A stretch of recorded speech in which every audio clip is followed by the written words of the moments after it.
to be here. Oh, Yes. that's awesome. Eagan resident Karen Axlin doesn't seek the spotlight. She would rather shine it on someone else. Congratulations. Terry Cregan met Karen when their boys went to school together and has stayed in touch since. Karen is a soft-spoken, straightforward type of woman who had been involved with her kids in a community in her church. But until recently, Terry didn't know just how involved Karen actually was with her community service. A few years back, Karen contacted Lincoln Place in Eagan with an idea. Lincoln Place is an affordable housing complex designed for young adults facing homelessness in Dakota County. The apartments all have kitchens, so they're on their own for food.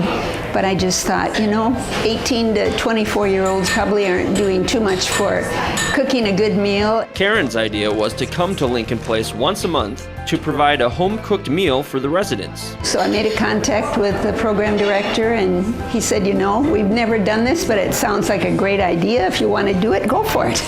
After providing residents with one meal, she was immediately inspired to grow her idea.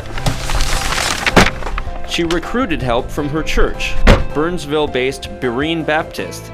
With the extra help, the program has expanded to 4 Thursdays a month. It's beautiful. From one meal a month to now 4 meals a month.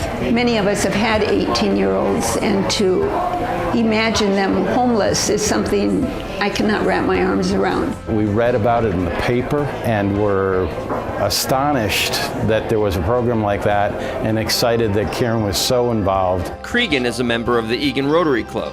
Around the time that he read that article, the Rotary was taking nominations for a new program of their own, the Eagan Citizen of the Year. The Rotary is all about doing the right thing and giving back to the Eagan community. Are there those unsung heroes that are out there that also are doing the right thing and giving back that we don't know about? Terry nominated Karen for the award, and her work immediately made an impression with the Rotarians. When I heard about that, I thought, wow, what a difference she's making in the lives of these people. Karen happened to be the one nominee that stood out above all, mostly because it wasn't her job, it wasn't something that somebody was pushing her to do. It came out of her heart and her spirit. So I called and told her about the award, and she was stunned. Total shock. It was so totally out of the blue. I thought they must have the wrong person. I just had a hard time putting it together. Karen was given the award at the Rotary's annual gala in front of hundreds of people. This is a way for us to tell the community what a great woman she is and what great things that she's done for our community.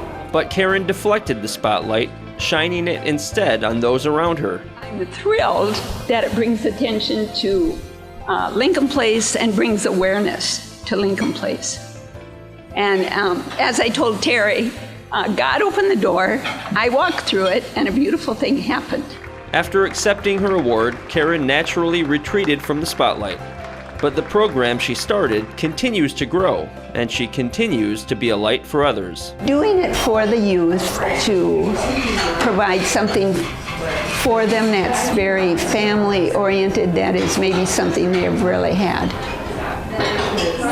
It's great to do it.